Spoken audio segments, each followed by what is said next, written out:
ദൈവത്തിന് മഹത്വം. നമ്മുടെ പ്രതിദിന ആഹാരം ഒക്ടോബർ 29. നിങ്ങൾക്ക് ദൈവത്തെ വിശ്വസിക്കാൻ കഴിയും. നിന്റെ നാമത്തെ അറിയുന്നവർ നിങ്കൽ ആശ്രയിക്കും. സങ്കീർത്തനം 9:10. എൻ്റെ പൂച്ച മിക്കിക്ക് കണ്ണിൽ അണുബാധയുണ്ടായപ്പോൾ ഞാൻ അവൻ്റെ കണ്ണുകളിൽ ദിവസവും തുള്ളിമരുന്ന് ഒഴിച്ചു. ഞാൻ അവനെ ബാത്റൂം കൗണ്ടറിൽ വെക്കുമ്പോൾ അവനിരുന്ന് പേടിച്ചരണ്ട കണ്ണുകളോടെ എന്നെ നോക്കി ദ്രാവകം കണ്ണിലേക്ക് വീഴാനായി സ്വയം ധൈര്യപ്പെട്ടു. നല്ല കുട്ടി, ഞാൻ പിറുപിറുക്കും.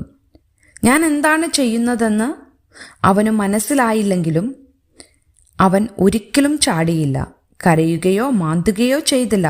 പകരം മിക്കി എന്നോട് കൂടുതൽ ചേർന്നിരിക്കും. പരിശോധനയിലൂടെ കടന്നു പോകുന്ന ഒരു വ്യക്തിയെപ്പോലെ എന്നെ വിശ്വസിക്കാൻ കഴിയുമെന്ന് മിക്കിക്ക് അറിയാമായിരുന്നു. 9-ാം സങ്കീർത്തനം എഴുതിയപ്പോൾ ദാവീദ് ദൈവത്തിൻ്റെ സ്നേഹവും വിശ്വസ്തതയും അനുഭവിച്ചിട്ടുണ്ടാകും. ശത്രുക്കളിൽ നിന്നുള്ള സംരക്ഷണത്തിനായി ദാവീദ് ദൈവത്തിങ്കിലേക്ക് തിരിഞ്ഞു. ദൈവം ദാവീദിനു വേണ്ടി പ്രവർത്തിച്ചു. ദാവീദിൻ്റെ ആവശ്യ സമയത്ത് ദൈവം ദാവീദിനെ നിരാശപ്പെടുത്തിയില്ല. തൽഫലമായി ദൈവം എങ്ങനെയുള്ളവനാണെന്ന് ദാവീദ് മനസ്സിലാക്കി. ദൈവം ശക്തനും നീതിമാനും സ്നേഹവാനും വിശ്വസ്തനുമായിരുന്നു. അങ്ങനെ ദാവീദ് ദൈവത്തെ വിശ്വസിച്ചു. ദൈവം വിശ്വസ്തനാണെന്ന് ദാവീദിന് അറിയാമായിരുന്നു.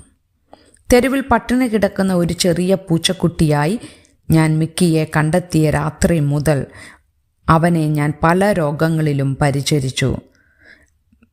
അവന് എന്നെ വിശ്വസിക്കാൻ കഴിയുമെന്ന് അവനറിയാം. അവന് മനസ്സിലാകാത്ത കാര്യങ്ങൾ ഞാൻ അവനോട് ചെയ്യുമ്പോൾ പോലും സമാനമായി ദൈവം നമ്മോടും ദൈവത്തിൻ്റെ സ്വഭാവത്തോടുമുള്ള വിശ്വസ്തതയെ ഓർക്കുന്നത്. അവൻ എന്താണ് ചെയ്യുന്നതെന്ന് മനസ്സിലാക്കാൻ കഴിയാത്തപ്പോൾ പോലും ദൈവത്തിൽ വിശ്വസിക്കാൻ നമ്മെ സഹായിക്കുന്നു. ജീവിതത്തിലെ പ്രയാസകരമായ സമയങ്ങളിൽ നമുക്ക് ദൈവത്തിൽ വിശ്വസിക്കുന്നത് തുടരാം. ചിന്തിക്കുക, ദൈവം തൻ്റെ സ്നേഹവും വിശ്വസ്തതയും നിങ്ങളോട് കാണിച്ചിട്ടുള്ള ഒരു വിഷമകരമായ സാഹചര്യം ഓർക്കുക.